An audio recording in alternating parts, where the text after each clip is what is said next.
I can't tell you, dreams come true. You put your attention, give your intention to things, and coincidences happen. And you and I met in London, believe it or not, at the Saints game when they were playing there, and we did a symposium for Tulane Law School. And now I'm with one of my favorite NCAA coaches, Coach Fritz, who's now the head coach of Tulane University. And I want to start out because so many things in my life. I'm an average Division III football player, and I'm probably bragging a little bit there, exaggerating.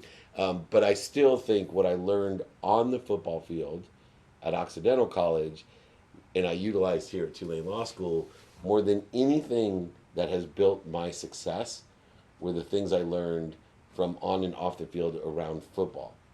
And I know both of you have really gauged your entire life of using what you've learned in football to empower especially young people. And I know in different ways, Mike Tannenbaum here, Coach Fritz. So I'm going to start with that. What are some of the aspects of football in general, that you see that are applicable to creating a better society, a more productive, a more accessible, and more gracious society as a whole? I just think the teamwork aspect, bringing people in from all different races, all different parts of the country, all sorts of different religions.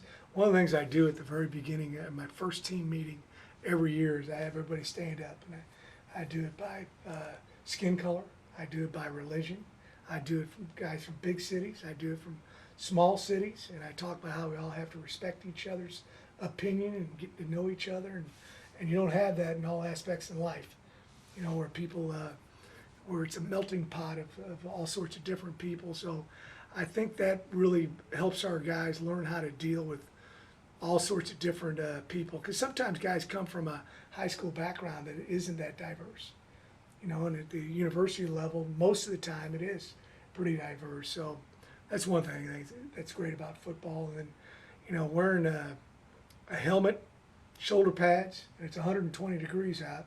You all have been in New Orleans. It gets a little bit humid here in the summer. Doing something hard over and over again, I think that helps, with mental toughness and physical toughness for sure. Every time I've already heard from probably 3 or 4 of my former players today. I've been a head coach now for 30 years and have been coaching since 1982. And the thing they always bring up is the hard stuff. They don't bring up the easy stuff. And they talk about how it helps sustain them through tough times. So those are a few things. And David, I can't think of a better place on the planet to have this discussion than Tulane. Here we are, it's a top 40 school. Coach Fritz, for the first time in the history of Tulane, has taken this team to a bowl game in 3 consecutive years. So you're getting a world-class education. You're getting coached by a guy that's been a head coach going back to the early 80s, and the success they're having here in the heart of the SEC country, and have really a world-class institution. Like, I don't think there's a better place to be talking about life and football than right here. And I can tell you, for me, Dave, what I've seen is it's a microcosm of society. And it, to me, like, I can't tell you, whatever small part I've given to football, it's given me back 10 or 20-fold. It's made me a better person, a better listener, have a great awareness of such what our country, when we talk about what's so great about our country, I think it's highlighted through the world of football. People with disparate backgrounds, disparate opinions come together for a common cause, and to see people go out there and sacrifice either at the professional level or in major football like here at Tulane, that's what it's all about. And to talk about teammates and hearing from former players, like, I did through the lens of leading football teams, and I hear from guys literally every day, and just to hear what they're up to and their goals and their insecurities and their fears, and it's something special. And I would tell you that when you get a chance to Google Coach Parcells' acceptance speech in Canton, Ohio, it was maybe 7 or 8 minutes, but he really talked about that a locker room in the professional level, the doors are wide open. We want everybody to come in, but to stay, we're a self-selecting ecosystem.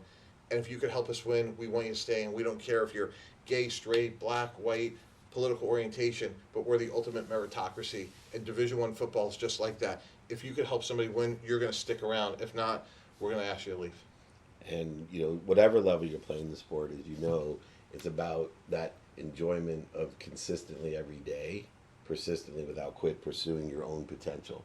And not every player that comes to Tulane is going to make it to the NFL, although it's incredible at this school how many players do make it to the next level. But I think, and my mom would be proud of this, as I remember going to and recruited by Division I schools, her first question was, Coach, how many players graduate? And one of the things she loved about Division III at Occidental is Coach Weedoff at the time said 70% of our students, and she cut him off and said, let's go. He said, no, hold on, ma'am. 70% of our students go on to graduate school. Dave. And then Tulane. Right. Every coach, every player that's played for Coach Fritz has graduated. Which is incredible. This is not an easy school to get into or to survive at. Right. And so academics play an important role. How do you have such a, I mean, I don't know any other program, even without the academic side of what Tulane does, has that type of a rate of graduation. Well, number one, it's every guy that's gone through the program. You know, sometimes guys transfer out after 2 years, and obviously you don't count them. But everybody who's gone through the program has graduated, and we check every class. When I was walking up to see you this last time, and I was coming back, I saw my class checkers up there, my director of football operations, and one of my graduate assistants. If you don't go to class, you have a pretty tough time passing here at Tulane. So we make sure they're at class, and we've got two excellent academic support people that work with our guys on a daily basis. We've got tutoring, we've got, you know, mandatory study halls, and, you know, most of our guys are really low maintenance. You know, we go out and recruit. I look for guys who've had a good 18 years. If they've had a good 18 years, I'm going to polish and shine them. You know, if they've had a poor 18 years, I bat about 50-50. You know, I coached junior college for 8 years, so I batted about 50-50 back then when I'd have these different JC guys that would, you know, as far as the academics and off the field were concerned. But Coach, I got a question about that. So for the players that have had the bumps in the road in their first 18 years, how do you identify which ones do you think would be a fit here? You know, we really try hard to find the ones here, particularly at Tulane, that have had a good 18 years. If they've had bumps, you know, there needs to be someone that we feel like there was a reason for those bumps, and maybe they get out of that environment, they can prosper and develop and grow. And sometimes it's, you know, from the high school coach, you know, you have a good relationship with him, and he tells you, hey, when he gets away from home, he's going to really thrive, and he's going to get better and better and better. But most of the time we do our background check, and, you know, to be a great recruiter, be a great scout, you have to be an information gatherer first and foremost, then you got to be an evaluator. And, you know, I tell our guys, if you can't gather information and determine whether this person is going to be a fit here academically, socially, and last football, you know, then you can't recruit and coach at the Division I level. So that's something we really look at hard. I'm not a high school coach where I grab everybody. You know, we get to pick who we want. It's the same thing with the NFL, right? You get to pick who you want to draft and take. It amazes me sometimes that people will go ahead and take an obvious problem, even at the NFL level. I don't get it. I'd move on to a guy that maybe wasn't quite so good, but you had the great, you know, character attributes that you're looking for. Yeah, and Coach, you know, every GM in the league has one mathematical formula on their board, which is production equals tolerance, right? But it's that fine line of character and production that, you know, you spend hours on. Of course, at the NFL level, before that name, image, and likeness era, it was, you know, now you're going to be dealing with dollars for the first time. And I always found like our greatest successes and failures were on taking sometimes calculated risks that work out and some didn't. But again, I think what you're building here, the character of the program has just blown Dave and I away. The character of your support staff, your coaches, and obviously having a 100% graduation rate is truly remarkable. And I think the development, one of the differences of the NFL compared to college is that you can actually bet on potential a lot more. You can't afford to bet on potential. Very rarely can you make that bet where Seventh round. Yeah, and it's even rare there nowadays. But for you, you know, especially in sport of football, there's some kids that get overlooked. You know, and I look at the Hall of Fame because I've done so much with the Hall of Fame, and you get a John Randall, or even a Warren Moon, you know, that everybody doubts, but you can take it and go ahead and see something in them. What are some of the things, because you have 5 years to develop talent, that you may go ahead and say, look, nobody knows this kid, but I see this in them. Do you recognize what this is that you're looking for? You know, we always talk about recruit, retain, develop. Mike and I talked about this a little bit earlier, and I got 4 guys that I always use as an example, and all 4 of them were drafted and play in the NFL currently. And one of them was a kid named Darnell Mooney. Darnell's a leading receiver with the Chicago Bears now. And this is before name, image, and likeness. He saved $52,000 while he was a student athlete here at Tulane. All right, he saved his stipend, and he's very thrifty with what he did. He ate every free meal that he possibly could. And I did that. that was the character of the young man, right? The big thing for us is just finding those guys that are diamond in the rough, and because we're trying to get bigger, taller, longer, faster. When I took the job, Tulane was transitioning from Conference USA to the American Athletic Conference. Big jump. We consider ourselves part of the Power Six here in the American, and so we had to take some chances on some taller guys that maybe weren't quite as developed as someone else. So we did, work on finding guys with a little bit more potential, and had to develop that potential. But Darnell, we were able to do that with. He had 0 Division I offers. We were his only Division I offer. Cam Sample, who just played in the Super Bowl, he had 0 Division I offers. He was 6'3", 230. He ended up being 280 and had a great combine. A kid named Thacarius Keys, Bo Peep Keys. He was going to go junior college. He had no offers. He's 163 pounds when he got here, left at 201. And then Patrick Johnson, he started quite a few games this year for the Eagles at linebacker, had 0 Division I offers. So we have to do that here at Tulane, is find those guys that maybe other people aren't going to be patient enough to develop or don't see that in the young man. And Mike, for you, we're touring around here blown away by the facilities as well, and the funding that's necessary and support that's necessary to build not only a team like this, but the entire athletic facility and the different nuances of the services that are provided, the value that's provided that goes far beyond the on-field coaching that's necessary. What were some of the things that really stood out as you're walking around here? So if I would meld my GM hat and my father hat on, I thought it was an incredible juxtaposition of those two things. From a father standpoint, you walk in, the first thing I see is incredible academic support, where I thought I'd send the right message, Coach. I don't know if it's on purpose or not, but like when you actually walk in the building, it's the first thing you see. And I think, as a Tulane law alum, I was like, wow, like it's meaningful to be a student here, even as someone in athletics. And then I put my GM hat on. I saw, first of all, a great cafeteria. So we talked about the weight gain of some of these players. That's really important. That's one of the first questions we're going to ask. Like, what did you weigh when you first went to school? What do you weigh today in terms of your developmental sort of like curve and where we think you can go? The weight room is incredible. And then the other thing, as Coach pointed out, which is within walking distance, is an MRI facility. And I can tell you, like, there's no NFL facility that has that. So from a football support system, you have great classrooms, great weight facilities, great nutrition, which is really critical, and then a world-class medical support system, like right on the footprint here. So when you're talking about athletic and academic success, this building was really built with that in mind. And one of the nuances over your 30 years that has really come to the forefront, not just with the NIL, but it's just media in general.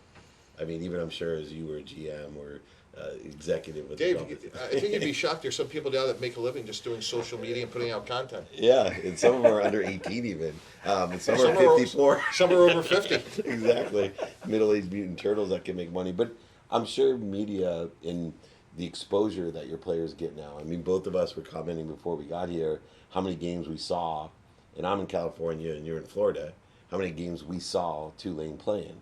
And so I had a gear, or I would just look up at some restaurant and say, hey, look, to my daughter who went here as well, for great reasons, there's Tulane. And I know that may mean as much as a great coach or great facilities is the amount of exposure and awareness that the program's getting.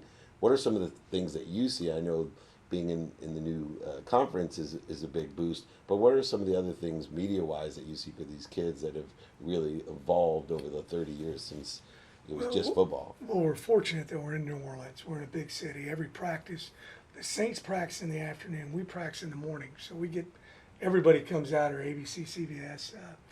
the NBC and the Fox affiliate. They come out here, and then we have the newspaper out here. A So couple we'll of have 7 ESPN or 8. connections. A little bit of ESPN connection. Here we are. Here we are. We actually played, I think, 3 games last year on ABC, and we played 3 games on ESPN, and the rest of them were on ESPN or ESPNU. We had 0 games on ESPN the Ocho. That's my dodgeballs up joke right there. That's the cornhole channel, and that's where Occidental plays. But so yeah, great exposure, and kids want that, and parents can't come to a game. They don't have to subscribe to ESPN Plus. They can just turn their TV on and watch the ball game, and that helps us out a bunch. It really does. It gives coaches you watch. nationwide exposure. High school kids see it. I make a lot of phone calls Saturday morning before games after the kids have played Friday night, and hey, we're playing on ABC at 11 o'clock. Make sure you're watching. We're playing on ESPN at 6 o'clock tonight. Make sure you're watching. And that's a big deal where the head coach calls them, but more importantly, hey, I can just flip the TV on and watch these guys play and tell mom and dad, I just talked to that coach. This morning he told me to watch a game.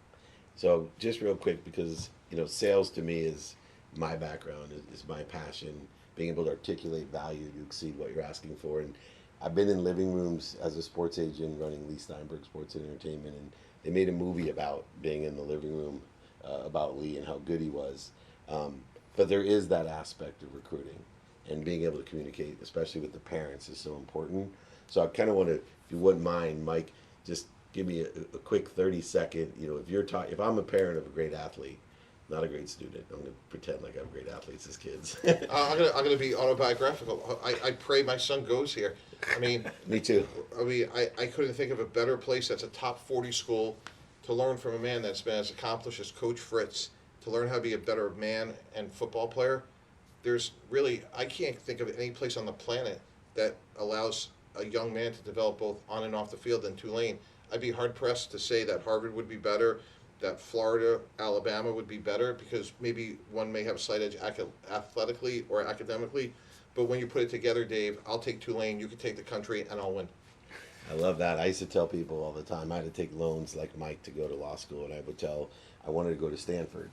And I used to tell people, looking back 30 years now from when I graduated, someone could offer me a full scholarship to Stanford, and I'd still take the $100,000 to go here. Even more than wanting your child to go here, I think through my daughter going here, myself going here, and him watching the Tulane program, this is one of the places, believe it or not, Ohio State and Tulane. And I told him, considering my genetics, you better focus more, I think, on Tulane. Although by the time it goes, Tulane may be beating Ohio State. Yeah, well, those guys at Ohio State could probably work for the players that are playing at Tulane today one day. Coach, for you, real quick, because I love doing this to coaches that I get to be around, what are the key things that you tell a parent why their kid should go to Tulane? Well, we talk about 3 different things. First and foremost, opportunity to get a world-class education. There's 4,140 colleges and universities across the United States and Canada. We're the 39th ranked school academically. So this is a big-time education that can help you 40 years down the line. We talk about 4 years for 40 years. Second part is play big-time Division I college football. Where you're on TV, or ABC, ESPN. And I can say ABC because they're that's the parent company of ESPN, correct? They write the checks. And then last but not least, this is a unique city. And, I was talking to a kid the other day, I won't say the school we're going against. We had a couple of grad transfers in here this past weekend. And I was saying, you can come here to New Orleans, or you can go to this other town. And this other guy was even visiting another school. He didn't even know what the city was. And it's a good football playing school, but he didn't know what the city was. And I told him within a month, you're going to know everything about that school. Within 4 years of going to school here, you're going to know about this much about New Orleans. This is an incredible city. There's, my wife and we just try to explore it every weekend. We try to do something a little bit different here in New Orleans because it has so much to offer. And we're blessed with the Saints, how much they help us out. Mrs. Benson's on our board. And I was telling Mike that, Dennis Allen is an awesome guy. Coach Payton's been super to us. The director of player personnel, Mike Parrington, who played for Mike with the Jets. You know, he's a Tulane graduate and former football player. So Hopefully he's better at scouting than he was at football. tell you Right. what, he is a really good scout. He and Terry during the COVID, we had those guys prep my coaches, and they put together little tutorials for an hour a piece, and we'd give them, you know, a few days later, and Terry would go, and then next week Mike would go, and we learned a lot. We revamped how we recruit and how we evaluate guys based on those guys' recommendations. But those are the three things: opportunity to get a world-class education, play big-time Division I football, live in the iconic city of New Orleans. Well, it's amazing too, because my mission in life, as you know, especially, is to later here in life to empower over 1 a billion billion. people. Over, don't limit me, Coach. I saw Over a it. billion people to be happy, but to make a lot of money, help a lot of people, and have a lot of fun. And the philanthropic side of the university and the program. And I know it's 39th academically out of all those thousands of kids, but every year Tulane is either number 1 or number 2 Most fun. in the happiest. Better than fun, right? The student body is the happiest. And I mean, as a parent who doesn't really care where my children go, I just want them to be happy and want to come home. I try to give them a reason to come home. But imagine that in a day where there's anxiety, fear, the pandemic, to continually every year have the happiest alumni, that has to have a significant impact on your life for 4 years to transcend to 4 years. Something that's neat about our place too is it's hard to tell the difference between a Saturday and a Tuesday. You just said that. We've got It's all a Monday 50, today. I'm like, we've what got the all 50 states represented, 78 countries. The kids stay here on the weekend, and you can't blame them. Why'd you go home? All their friends want to come here, Well, so yeah, right? and, Why leave? I got a few of my buddies that I played college football with, and they'd always come to one of my games every year, every place that I've coached at, and now they come to almost every home game. You know, my wife was like, God, are they coming again this next week? Because they just enjoy coming to town here. I know one of my favorite experiences in law school is I tripped over this enormous being one time during Mardi Gras, and it was my friend who went to Louisville, came in and was friends with an LSU basketball player that was very large, named Shaquille O'Neal. Yeah, and big I guy. tripped over him lying on a wood floor. He needed a place to stay the night. I'm like, sure, your friend can stay the night. Little did I know it was Shaquille O'Neal lying there on the floor. So everybody wants to come to Tulane and New Orleans. Thanks to you, Coach Fritz, and alumni like you, Mike. I appreciate everything you do for the school and for the community.